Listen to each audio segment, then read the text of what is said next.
Yes.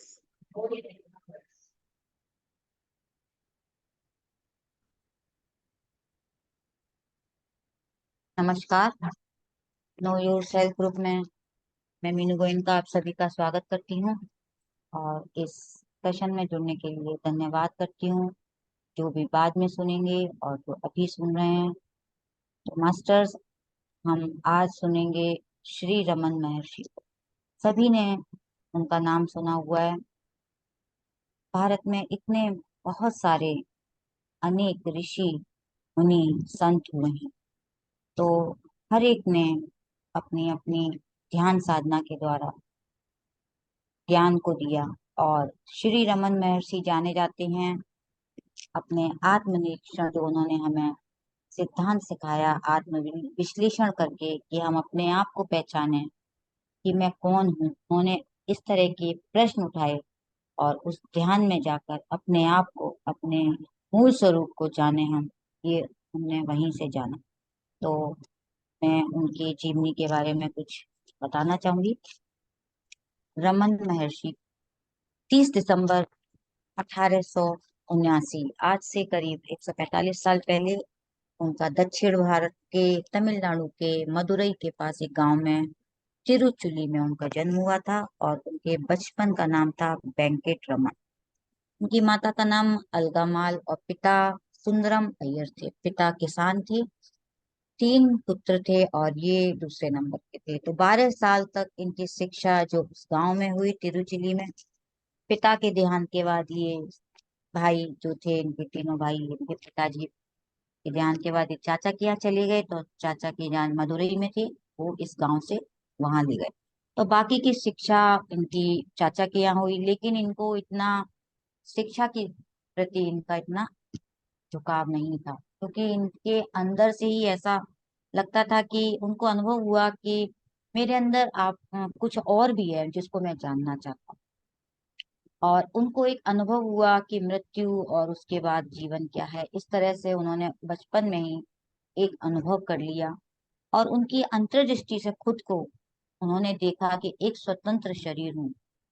इस तरह से उन्होंने अपने एक अलग अस्तित्व को महसूस किया। तो अपने आप को पूर्ण रूप से पहचानने के बाद उनको ये जागृति हो गई कि मैं, शरीर के अलावा भी हम कुछ हैं। बार घर बार छोड़ दिया इन्होंने और अन्नामलाई यानी तीर्थ पर वो आ जाते हैं। फिर वहां से छोड़कर बचपन में इनको अरुणाचल नाम इन्होंने सुना था, जो हम लोग सभी जानते हैं कि अलग अलग भारत में प्रदेश है। तो इन्होंने भी अरुणाचल का नाम सुना और एक विशेष इनका अरुणाचल के प्रति बहुत आकर्षण था, जिससे कि इनको ऐसा लगता था कि बस मेरा कुछ है वहां पर, जीवन का कोई उद्देश्य है। इनको ऐसे अंदर से एक एहसास होता था। तो 1896 में इनकी करीब 16 वर्ष के थे ये, वहाँ अरुणाचल पर्वत पर चले जाते हैं और इनको वहाँ ऐसा फील होने लगा कि मुझे वैराग्य आ गया है अंदर से। वो भावना आ गई कि मैं बिल्कुल अकेला हूँ और एकाकी जीवन इन्होंने अपना शुरू कर दिया। तो एक पुस्तक उनको उनको जब वहां पर थे, इन्होंने पुस्तक मिली इनको, जिससे कि इनको ऐसा लगा कि मुझे ये पुस्तक पढ़नी चाहिए। पेरिये पुरन्ने, यानी तमिल में लिखी हुई एक पुस्तक थी, क्योंकि ये साउथ से ही है तो उनको तमिल की भाषा की पुस्तक पढ़ी। और उसमें 63 यानी 63 महापुरुषों के बारे में जीवन परिचय लिखा हुआ था, पूरी जानकारी थी उसमें। उच्च उनको जो भी शिक्षा था, उच्च शिक्षा में बिल्कुल भी इनका रुझाव नहीं होने के कारण ये पुस्तक पढ़कर अलग अलग तरह के इनको अनुभव होने लगे। इन्होंने साधना शुरू कर दी। अब उसमें इतने 63 महापुरुषों के बारे में था, इन्होंने उन सबको अलग अलग तरह से किया। इन्होंने अप्लाई किया अपने शरीर के ऊपर, क्योंकि इन्होंने थोड़ा, उनको जो अनुभव हो चुका था, इन्होंने और ज्यादा उसको गहन अध्ययन किया। लेकिन जैसे खड़े खड़े अचानक लेट जाना और अपनी ही श्वासों को रोक लेना, एक श्वासों को रोक कर ये अपने काफी देर तक शरीर से बिल्कुल छोड़ देते थे, जैसे कि कोई शव लेटा हो। तो ऐसा लगता था कि जैसे वो मर चुके हैं, और ये बहुत देर तक अपनी श्वासों को रोक पाते थे। तो पूरी तरह से शरीर का और अपना आत्मनिरीक्षण भी कर पाते थे। तो इस तरह से ये आत्मनिरीक्षण पद्धति, जो अपनी पूरी जो विश्लेषण करना, जैसे कि मैं शरीर हूँ, मैं मन हूँ, क्या मैं कुछ और हूँ इसके आगे, बुद्धि को भी आगे, हम क्या है, इन्होंने पूरी तरह से अपने शरीर से अलग मैं कुछ हूँ। और जब हम अपने ध्यान में भी जाते हैं तो देखते हैं हम अपने शरीर को, नहीं, हम शरीर से हल्का हटकर कुछ है, ऐसा हमें एहसास होता है। कई बार जब हम एहसास करते हैं कि मैं शरीर नहीं, तो इन्होंने और गहरे जाकर इस तरह से उन्होंने इस चीज को महसूस किया। तो ये 1899 में विरूपाक्षी की गुफा में बस रहे थे, और गुफा में जो रूप हो गया था उसका, ओम करके उसका रूप बन गया था। तो इस तरह से लोगों ने इनको जानना शुरू कर दिया, इन्होंने बहुत साधना की। और जब इन्होंने ये जो वहां से आ जाते हैं, जब सब कुछ त्याग करके, तो वहां पर ना शिव जी के मंदिर के पास जाते हैं। यानी इनको इतनी मदुरई में जो मंदिर था शिव जी का, नटराज की मूर्ति थी, उसके सामने खड़े होकर ये घंटों घंटों खड़े होकर उनके टकटकी लगाकर देखते रहना, और उसी पर ध्यान लगाना। और ये उसी तरह से उन्होंने अपना ध्यान साधना करते थे। ऐसे ही उन्होंने वो उस गुफा में जाकर भी उन्होंने साधना की काफी समय तक। वो मतलब ज्यादा से ज्यादा अधिकतर वो मौन ही रहते थे। धीरे धीरे लोगों ने इनको जानना शुरू कर दिया कि भाई ये जो साधना कर रहे हैं, इसके द्वारा इनको लोग पहचानने लगे, मिलने आने लगे लोग इनसे। और जब लोग आते थे, कुछ काफी देर समय बिताते थे, कुछ लोग ऐसे भी थे कि उनके साथ फिर रहने भी लगते हैं, तो कुछ इनके साथी बन गए थे। और ये ज्यादा बोलते नहीं थे, बिल्कुल ज्यादा समय अपना शांत रहना या मौन में ही रहना। तो इस तरह से अलग अलग भारत के अलावा दूसरे देशों के लोग भी इनसे मिलने आने लगे। और जब इन्होंने अपना आत्मनिरीक्षण कर लिया, अपने आश्रम में ज्यादा से ज्यादा समय बिताने लगे, तो इनके अंदर इतनी ऊर्जा जो आ गई थी, इनके अंदर इतना साधना की कि एक एक उनको मिलने आए थे। इनको जब इनकी आत्मनिरीक्षण का जो उन्होंने अपने आप को जानकर जो लोगों को बताने पहचानने लगे, तो एक युवक आया इनका, इनके पास, फ्रैंक हेम्फ्रिस करके। ये बाहर, मतलब इंडिया से नहीं थे, बाहर विदेश से थे। और एक पुलिस ऑफिसर था, इनसे मिलने आया। तो जब वो उनसे मिलने के लिए बैठे, वो आधा घंटे तक वो उनको लगातार देखते रहे, इनके अंदर कोई परिवर्तन नहीं हुआ। यानी ये अपने शरीर को इस तरह से ऐसा कर लेते थे कि जैसे ये कुछ है ही नहीं, अंदर से बिल्कुल बन जाते थे। तो उनको भी बहुत आश्चर्य हुआ कि ये इस तरह से क्या है। तो इनके अंदर जो आश्रम में थे जीव जंतुओं से इनको बहुत प्यार था। जो भी वहां पर थे इतने शांत स्वभाव के थे।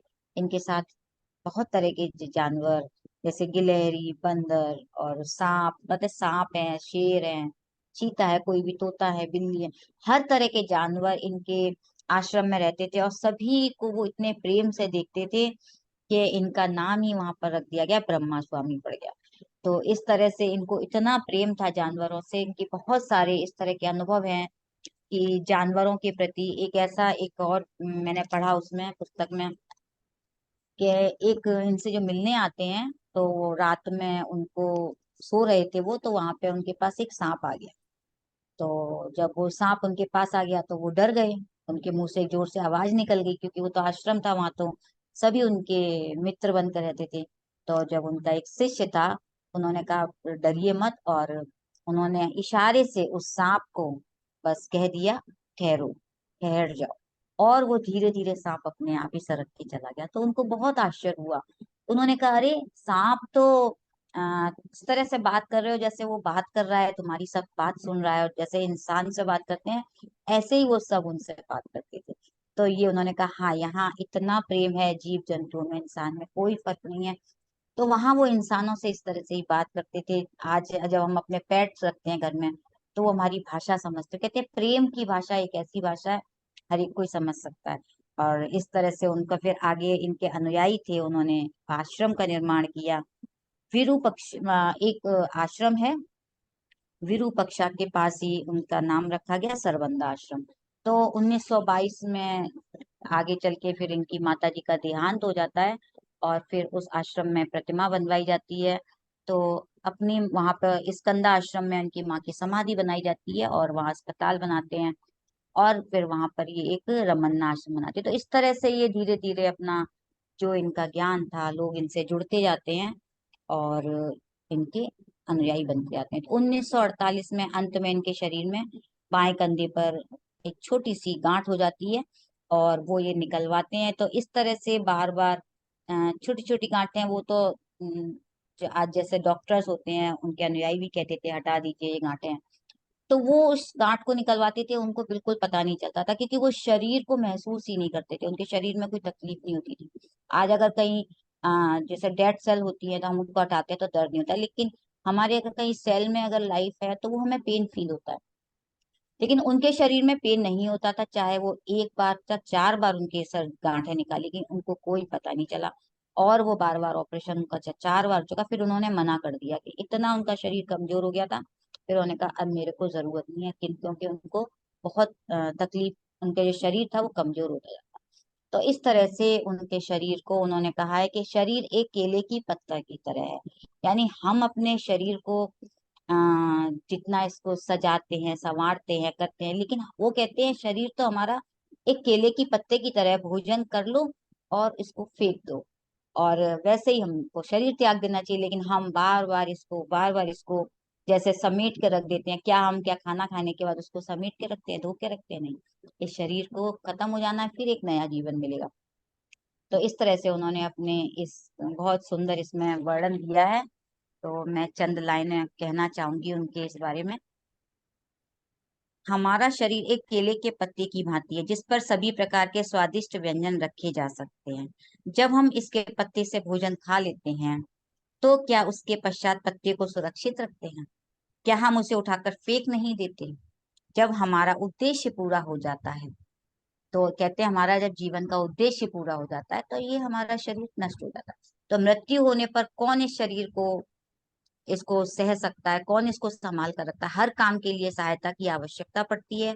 क्या तुम आशा करते हो कि मैं इस भार को उठा पाऊंगा?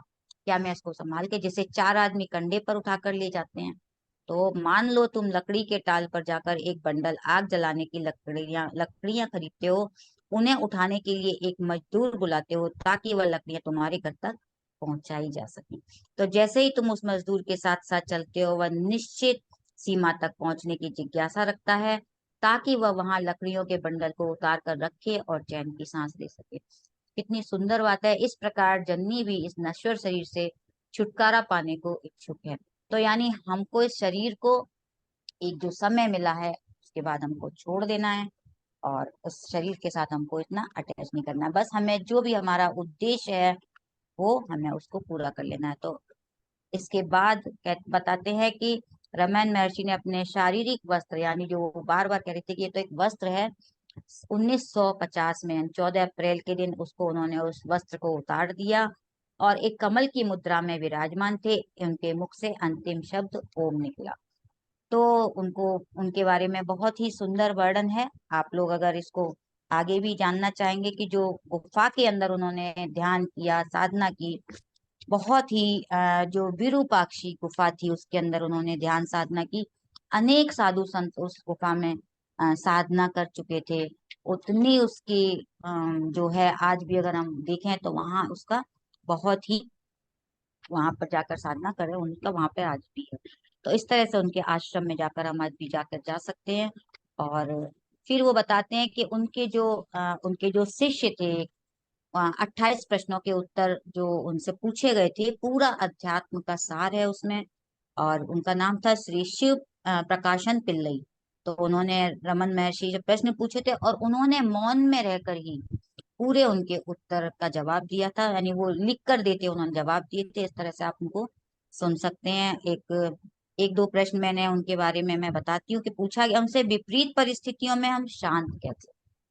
तो अक्सर हमारे जीवन में इस तरह की परिस्थितियां आ जाती है मास्टर, तो मैंने इसीलिए 2-3 प्रश्न लिए हैं कि हम विपरीत परिस्थितियों में शांत कैसे रहें। जीवन है, यहाँ कुछ ना कुछ तो कभी भी कुछ भी हमारे मन का नहीं होता है तो हम परेशान हो जाते हैं, और कोई कुछ कह देता है तो हम रिएक्ट कर जाते हैं, नाराज हो जाते हैं, जब हमारी इच्छा से नहीं होती है तो परिस्थितियां ऐसी हो जाती है। तो कहते हैं आकाश में पक्षी उड़ते हैं, कोई काला है कोई सफेद है, रंग बिरंगे पक्षी हैं, क्या आकाश को कोई फर्क पड़ता है?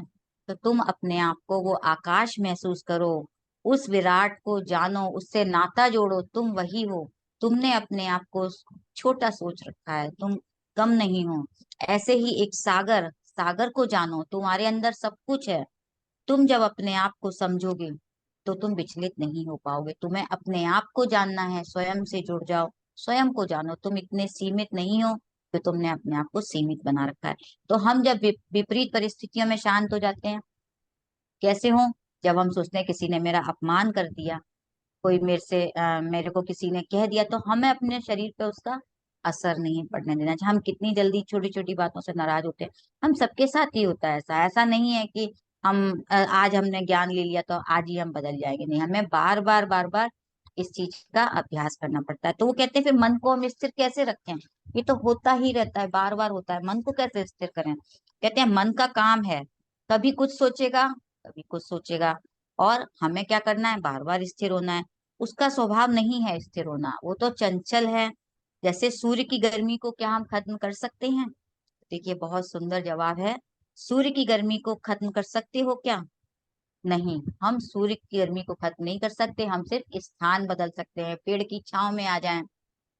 तो ऐसे ही जब मन में इस तरह की परेशानी हो, स्थिर ना हो, तो आप भी अपने विचार को वहां से हटा लें, अपने मन को कहीं बदल लें। तो सत्य की खोज करने में हमें असुविधा होती है, और चिंतित ना हो, इन विचारों की ऊर्जा को हमें परिवर्तित कर देना। कहते हैं ना, अगर कभी कोई प्रश्न, कोई विचार हमें परेशान कर रहा है, तो हमें क्या करना है? उसमें उसकी अच्छाई देखें। यहाँ भी वही कह रहे हैं, इन विचारों की ऊर्जा को हमें प्रेम श्रद्धा में रूपांतरित करना है।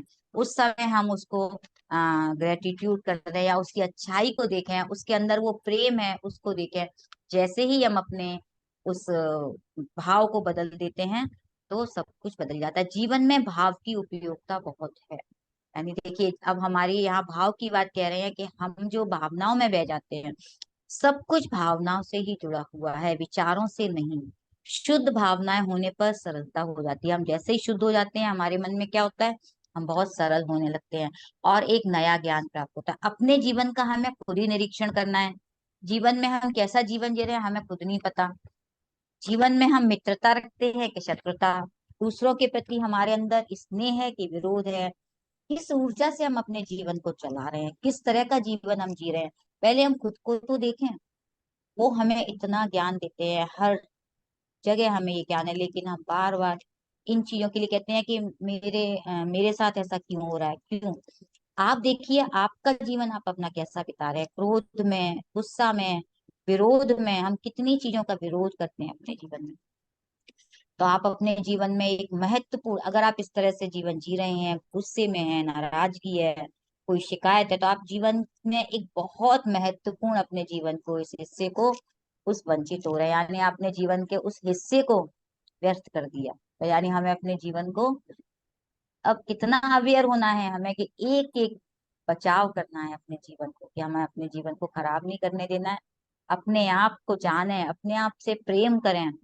कहते हैं प्रेम की संभावना असीम है, हमारे अंदर अनंत है। हम उसको देखते कहाँ हैं? हम उसको समझते ही नहीं है। बस हम दूसरी चीजों में, बाहर की दुनिया में ही उलझे रहते हैं। तो हमें उसे जगाने का प्रयास करना है। और बाहर से नहीं, सब कुछ कहाँ पर है? हमारे अंदर ही है। देखिए, यही ज्ञान हमको हर जगह मिल रहा है, यही ज्ञान हमको रमन महर्षि दे रहे हैं। हर किताब से, हमें गीता से हो चाहे कोई से हो, हमें सब यही ज्ञान है। बस हमें अपने अंदर जाना है, अंदर ये मैत्री प्रेम के भाव को विकसित करना है। कैसे करें? देखिए, अब उन्होंने पता है हम करें कैसे, हमें पता तो है, हम सुनते भी सब है, करें कैसे? कहते हैं अपने अंदर उन भावनाओं को बदलेंगे, तो आप पहले मैसेज दें अपने आप को, उसके द्वारा किरणें भेजें। देखिए, ध्यान के बाद हम ऊर्जा भेजते हैं, वही है।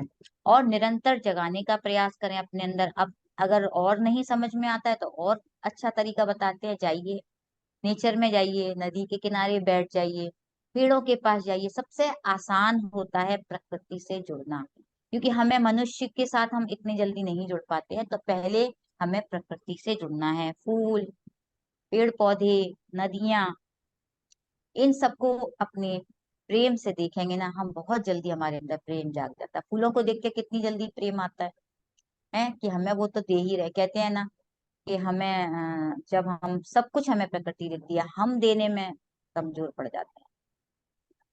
फूल, नदी, पेड़ को प्रेम भेजें, आसानी से सब कुछ हो जाता है। और फिर धीरे धीरे जानवरों को प्रेम करें। यानी प्रकृति में जो कुछ है, सब कुछ है, आपको तो बस देना है। जब आपके अंदर से देने का भाव जाग जाएगा, तो आप अंदर से प्रेम से भर जाएंगे। जानवरों को करें, सूर्य को देखें, सूर्य कितना आपको सब कुछ प्रकाशमान दे रहा है, प्रकृति से देगा। चंद्रमा को देखें, चंद्रमा कितनी शीतलता दे रहा है, हर तरह से उन्होंने एक एक चीज को क्लियर बताया है। धरती को देखें, धन्यवाद कहें। प्रकृति में जितने जीव जंतु हैं, पेड़ पौधे हैं, आज हम किसी से भी ये समझ सकते हैं, अपना गुरु बनाए कि वो सब कुछ उनके अंदर है, हम उनसे क्यों ना सीखें। और वो कहते हैं ज्यादा बोलने की जरूरत नहीं है, जितना मौन रहेंगे, जितना शांत रहेंगे, उसको सब कुछ आपके अंदर से वो ऊर्जा बन जाएगी। और फिर जब आपको प्रेम आ जाएगा तो फिर आप मनुष्यों से जुड़े, अपनी ऊर्जा बढ़ा लेंगे तो आप दूसरों को आसानी से प्रेम कर पाएंगे। तो इसीलिए कहते हैं हम सब कुछ वो जीवन जी कर आए हैं, हमको उसको सबको जी चुके हैं, फिर भी हम अपने अंदर उसका एहसास छोड़ देते हैं, भूल जाते हैं। कहते हैं प्रकृति अत्यंत सुंदर है, आप उसको बस, आपको अपना देखने का नजरिया बदलना है। तो हम जो चीज खोजेंगे, जैसे हम सुख के पीछे भागते हैं तो हमें दुख मिलता है, नहीं, हमें उसके पीछे भागना नहीं है, सब कुछ अंदर जगाना है। अब वो कहते हैं मन स्थिर क्यों नहीं होता है, मेरा एक प्रश्न फिर और भी है। कहते हैं होता है मन स्थिर, धीरे धीरे होता है, क्योंकि सबसे ज्यादा प्रॉब्लम्स आती है हमारे मन को लेकर। कहते हैं धीरे धीरे होता है, दूसरों को, हम दूसरों के अंदर ज्यादा झांकने की कोशिश करते हैं, अपने नहीं। आज एक जानवर को खुला छोड़ दोगे, मन भी वही है, दूसरों के खेतों में घुस जाएगा, दूसरों की घास खाएगा। और जब आप धीरे धीरे उसको प्रैक्टिस करें, मन तो बार बार भटकेगा, उसका तो काम है भटकना, लेकिन ध्यान करते हैं तो हमें, जैसे पति सर ने कहा है ना, थोड़े थोड़े लॉलीपॉप देते हैं, कभी ध्यान में कोई मास्टर दिख गए, ऐसे ही मन को भी थोड़ा थोड़ा लालच दें, थोड़ा थोड़ा बोले उसको, प्यार से बोले, बैठाएं उसको अपने साथ, तो मन भी फिर धीरे धीरे शांत होने लगता है। अंदर का जो सुख है उसका ज्ञान हमें मिलने लगता है, फिर हमें वो बाहर नहीं भटकने देता। इसीलिए हम कई बार देखते हैं ना कि हमारा मन नहीं लगा, फिर हम करते हैं नहीं, हमें धीरे धीरे ध्यान में बैठना है, बार बार बैठने लगते हैं, फिर हमारा मन मानने लगता है। और यही उनका ज्ञान है। आगे हम फिर कभी इसको और भी चर्चा करेंगे मास्टर्स। तो थैंक यू रितु, मैंने अपने शॉर्ट एंड स्वीट जो मैंने मैसेज देना था, मैंने रमन महर्षि का दिया। क्योंकि मास्टर्स एक यही है कि हमें आत्मनिरीक्षण करके ही आगे बढ़ना है, यही हमें ध्यान बताता है। Thank you. थैंक यू, बहुत सुंदर, बहुत अच्छे तरह से आपने बताया। रमन महर्षि ने सिर्फ को हम, यानी मैं कौन हूँ, उसी से ही आत्मज्ञान उनको मिल गया। अपने से ही प्रश्न करना है कि मैं कौन हूँ, को हम, who am I, who am I. आपकी आइडेंटिटी धीरे धीरे धीरे धीरे वहां पे, जो आप हैं वहां पे रुक जाएगी। तो अपने आप से जब हम प्रश्न करना शुरू करेंगे, क्योंकि हमारी आइडेंटिटी बाहर से जो हमें बताया गया कि आप फीमेल हो, आपका नाम ये दिया, जो आपके माता पिता ने आपको नाम दिया जन्म के बाद, फिर सोसाइटी ने आपको आइडेंटिटी आइडेंटिफाई करने के लिए अलग अलग, तुम लंबी हो, तुम सुंदर हो, तुम पतली हो, तुम मोटी हो, इस तरीके से आपको अलग अलग तरीके से आइडेंटिफाई करने के लिए आपकी लेबलिंग की गई। और हमने भी माना कि ये हमारी आइडेंटिटी है। लेकिन जब हम अपने आप से खुद से क्वेश्चन करते हैं हु एम आई, तो धीरे धीरे आपके ये सारे लेबल्स हटने लग जाते हैं, और जो आप हैं आप वहीं पर रुक जाते हैं, क्योंकि आपको भी पता है क्या आप, जिसने आपको ये नाम दिए हैं, आप वही हैं? नहीं, आप खुद ही उसको कैंसिल करेंगे। मैं हिंदू हूँ, मैं जैन हूँ, मैं क्रिश्चियन हूँ, ये कहाँ से आए हैं? तो ऐसे रमन महर्षि के कुछ प्रश्नों, जैसे अभी हम इस सेशन से पहले सुन भी रहे थे, कि सिर्फ प्रश्नों के उत्तर से ही और अपने आप से जानने के लिए खुद को वहां तक हम पहुंच जाते हैं, जहां हम ये ढूंढने की कोशिश कर रहे हैं कि मैं कौन हूँ। तो आप सभी लोग रमन महर्षि को सुनिएगा, बहुत है, उनकी किताबें बहुत अच्छी है। मैं कौन हूँ के नाम से उनकी बुक है, प्रश्न और उत्तर है उसमें, कि कैसे उनके सीकर्स उनसे प्रश्न कर रहे हैं, जैसे अभी मीनू दीदी ने कुछ एग्जाम्पल दिए यहाँ पे, और उन्होंने किस तरीके से आंसर किए कि हम अपने आप की आइडेंटिटी जो अपने आप को करते हैं वो सिर्फ बाहर के लोगों ने जो दिया है या हमने अपनी आइडेंटिटी समझ ली है, इस बॉडी के साथ एसोसिएट होकर, बट वो रियलिटी नहीं है। वो कुछ समय तक है, जब तक जितना आपका काम है यहाँ पर। उन्होंने कहा आपका जैसे ही जो उद्देश्य है वो पूरा हो जाता है, उसके बाद ये, जैसे हमारे, आप एक शादी में जाते हैं, एक अच्छी सी ड्रेस सूट पैंट पहन कर जाते हैं, और आपका उद्देश्य हो गया पूरा कि ये शादी के लिए मैंने ड्रेस बनवाया था, और उसके बाद उसे उठाकर आप हटा देते हैं, है ना? ऐसा ही बिल्कुल, है। क्योंकि उन्होंने शुरुआत ही की थी मैं कौन हूँ से, यानी नेति नेति। यानी वो कहते हैं जब हमारा शरीर क्या है, ये सप्त धातुओं से बना हुआ शरीर है, लेकिन मैं ये नहीं हूँ। मैं मन नहीं हूँ, मैं पंच इंद्रियां नहीं हूँ, तो मैं क्या हूँ? फिर वो और गहरे जाते हैं और गहरी साधना करते हैं। जब उनको समझ में आता है, सब कुछ खत्म हो जाता है, अंदर जो कुछ शेष रहता है मैं वही हूँ।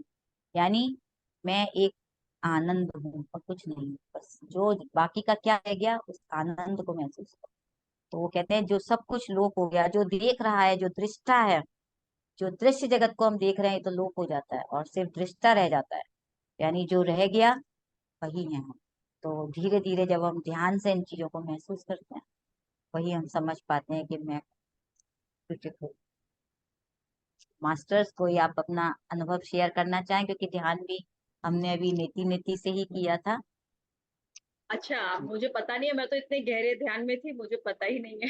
क्योंकि एक्चुअली मैंने ध्यान भी आज उन्हीं का कराया था, तो जिन्होंने भी अगर किया होगा, कोई करें अनुभव, शेयर कर सकते हैं। अनुप आज तो निर्मला जी हैं जी। आज तो बहुत अच्छा, बहुत गहरा, वास्तव में आत्म स्थिति में कहाँ पहुंच गए थे, बहुत गहरे में। और मैं कौन हूँ वाली बात कहाँ से चले कहाँ पहुंच गए और भूल गए सब कुछ। तो वो आनंद जो आज महसूस हुआ, वास्तव में मतलब बिल्कुल भूल से चुके थे, तो आज ऐसा लगा कि वो जो पूछ रहे थे मैं कौन हूँ, वहां अंदर बहुत गहरे में गए। तो वो मेडिटेशन आज की बहुत सुंदर थी। और आपका ये लेक्चर और ये सब कुछ बहुत बढ़िया रहा, बहुत ही अच्छा रहा, बहुत आनंद आया सचमुच में। इन जो गुरु हैं, संत ऋषि हुए हैं इतने हमारे, यस। इनकी जो बातें हैं, जब हम इनको सुनते हैं ना, इनकी ऊर्जा हमें इतनी महसूस होती है। सबने अपनी अपनी तरह से, और मैं खुद भी जब मैं बैठी हुई थी, इतना गहरा मुझे फील हो रहा था कि इतना कि आँख खोलने का मन नहीं हो रहा था। बहुत ऊर्जा थी, बेहद बहुत ज्यादा ऊर्जा आज तो। बहुत अच्छा लगा, बस आप शिव जी, लोग। शिव जी का हाँ। पूरा ऐसे महसूस होता था कि शिव जी, क्योंकि ये भी शिव को देख के ही ध्यान किया था, इन्होंने भी साधना की थी उन्हीं अच्छा, नटराज के रूप में। तो बस आप लोग बस ऐसे ही ये चीजें रोज रोज बताते जाइए हम लोगों को, और हमारी चेतना का विस्तार ऐसे ही हम कहीं से कहीं पहुंचते जाएंगे, आगे बढ़ते और ऐसे ही जाएंगे। हमें बहुत ज्ञान हो आनंद। जाएगा कि मैं कौन हूँ। हाँ हाँ, हर बात में अवेयरनेस आ जाएगी, कहीं भी जा रहे हैं आ रहे हैं कुछ भी कर रहे हैं तो बस ध्यान दृष्टा अंदर होकर जाएगा। देखते रहे, हाँ, दृष्टा होकर देखते रहे। बाहर अवेयरनेस आ की दुनिया, जाएगी, अवेयरनेस, अवेयरनेस वही में रहेंगे हर समय। वही ध्यान है, वही ध्यान है, बिल्कुल। बहुत बढ़िया, सुंदर। Thank you so much. Thank you, बहुत थैंक यू अच्छा, निर्मला। बहुत बढ़िया। और किसी का कोई एक्सपीरियंस है? आप लोगों ने ध्यान किया, आप लोगों ने आज जो भी सुना, या इससे पहले आपने रमन महर्षि कोई किताब पढ़ी हो, तो सुना हो? क्योंकि यहाँ बहुत लोग करते हैं इस मेडिटेशन, नेति नेति इस तरह के, तो बता सकते हैं अपने अनुभव, या कुछ उनके बारे में कोई नई जानकारी आपको पता हो, जिन्होंने उनकी वीडियो सुनी हो। मुझे याद है, मैं आप कि हम लोग जब हैदराबाद गए थे, तो हमारे फर्स्ट डे पर हमें, जो हमारा फर्स्ट टाइम जब हम गए थे, पहला, first year first day, first day, हाँ, वही सेशन उसमें था हमें, हमारा, राइट। हमारा वही सेशन था जिसमें हमको दो हमारे पार्टनर्स बनाए गए थे, और हमें एक दूसरे की को सिर्फ दूसरे से पूछना है। वो आंख बंद करके बैठा हुआ है, जो आप अपने साथ भी कर सकते हैं, कि आप आंख बंद करके खुद से बैठ जाएं। हमारे साथ तो एक पार्टनर, हम लोग एक दूसरे के साथ पार्टनरशिप में कर रहे थे ये एक्सरसाइज, और दूसरा उससे पूछता है अगेन एंड अगेन, उसको बार बार पूछना है। हमें एक टाइम दिया गया था, एक टाइम लिमिट दी गई थी, और उसको पूछना है कि हु आर यू। और फिर वो धीरे धीरे उसकी अपने वो आंसर भी देता है कि मैं माँ आंसर देता है हूँ, कि मैं मैं, परिवार के मेरा नाम रिश्ते, ये है, फिर हाँ, मैं या कोई पत्नी पोस्ट हूँ, है। हाँ, इस तरीके से उससे फिर क्वेश्चन किया।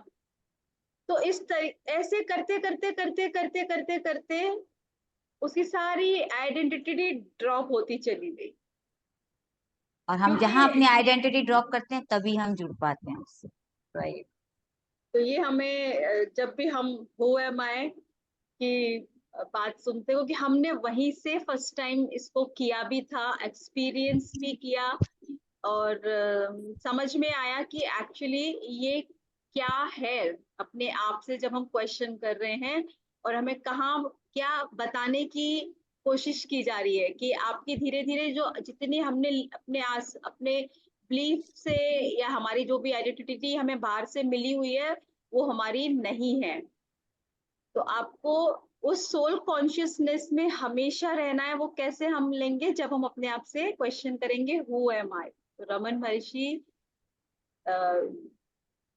को हम धन्यवाद करते हैं आज के सेशन और में। एक और भी था इसका अनुभव। मेरी आवाज शायद हो रही है। तो एक अनुभव मेरा और भी यहाँ पे था। जब लास्ट तक वो कहते रहते हैं हु एम आई, मतलब हु आर यू, कौन हो तुम, और फिर कोई जवाब नहीं निकलता। हाँ, जीरो हो जाता है। कोई जवाब ही नहीं था हमारे पास कि अब हम हैं क्या। तो हम एकदम जब शून्य हो जाते हैं कि हमें पता ही नहीं है हम हैं क्या, आइडेंटिटी खत्म, वो हमें एहसास हुआ। तब समझ में आया कि हम एक्सप्लेन ही नहीं कर सकते कि हम हैं क्या। ब्यूटीफुल, बहुत अच्छा याद इतने दिलाया। महान संत जो जब आते हैं वो हमें जगाने के लिए आते हैं, ये बताने के लिए ही आते हैं। तो चलिए, ये बहुत अच्छा है कि मीनू दीदी हमें अलग अलग संतों के यहाँ जब पे आपने कनेक्ट करेंगी। बताया जब आपने बताया हाँ, निर्मला जी निर्मला जी आपका कुछ। हाँ, इंटरनेट। जी। जब आपने बताया कि हम शुद्ध चेतना है, जब आपने बताया कि हम शुद्ध चेतना है, तो बस वहीं से जुड़ गए, वहीं से एकदम जुड़ना चालू हो गए। शुद्ध चेतना फिर कहाँ से कहाँ, फिर वो कुछ और ही होता गया। वो जो शुद्ध चेतना जो शब्द था अंत में, बस वहीं से कुछ जादू होना शुरू हुआ। अंत में ढूंढते ढूंढते ढूंढते ढूंढते शुद्ध चेतना है, बस फिर तो पता नहीं क्या क्या हुआ, कहाँ कहाँ लाइट जली, क्या क्या हुआ। वाह वाह पूरा सा शरीर इतना आपके तो आनंद, बहुत चारों बढ़िया। तरफ से शुद्ध चेतना में तो ऐसा हो गया प्रकाश पुंज। और एकदम बस, बस जाने क्या हुआ। वो वही स्थिति लानी है रोज, कैसे लानी है पता नहीं। आ जाएगी जब हम इस तरह के आपकी भाव वो रखते हैं स्थिति ना। वो यही था, हाँ, भाव हमारे जैसे होंगे ना हम वैसे। देखिए अभी भी आपकी लाइट जल रही है। आप खुद लाइट है। Thank you. बहुत, thank you, beautiful. Thank you so much चलिए। फ्रेंड्स। चलिए, हम आप लोग अगर रुकना चाहें तो रुक जाइएगा, मैं रिकॉर्डिंग बंद कर रही हूँ। और हम जो हाँ, सुन रहे रिकॉर्ड थे शुरुआत में एक उसे लगा वीडियो, वो दीजिए, हम राइट। चलाएंगे। हाँ, तो जो लोग भी इंटरेस्टेड है वो रुक जाएगा, क्योंकि मैं कॉपीराइट की वजह से उसे रिकॉर्डिंग में नहीं ले सकती।